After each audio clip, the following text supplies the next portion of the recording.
On Thursday morning, I got to work and I knew immediately which story I wanted to cover. And I realized that my impulse to cover this story was something that the people were feeling all across the city. As soon as I got into a cab and said I was going to Neptune Drive because a 3-year-old boy was missing. He had wandered out of his house. The cab driver said, "Oh no, I'll get you there as fast as I can." And he was sort of speeding on the highway and apologizing. And I was telling him, take your time. I'm a reporter. I'm not the hostage negotiator or anything like that. But he wanted to do something. And what he could do was get me there. He felt powerless and horrified by the news and wanted to take some kind of action. People on social media felt the same thing, sharing pictures, sharing wishes and prayers.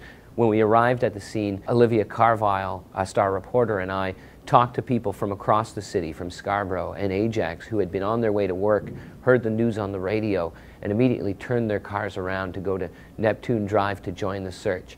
Because when this 3-year-old child is missing, they felt like they had to do something. Ultimately, of course, our horror at the situation, our hope for a happy ending, turned to heartbreak when we heard that Elijah had died. But those who still want to turn that heartbreak into action have the opportunity to do so. There's a crowdfunding effort at a site called tilt.com trying to raise money to defray the funeral expenses and provide support to Elijah Marsh's family. So people who still feel that impulse to do something can do that. And of course, all of us can do something else for each other to help us through this sort of heartbreak, love each other a little more.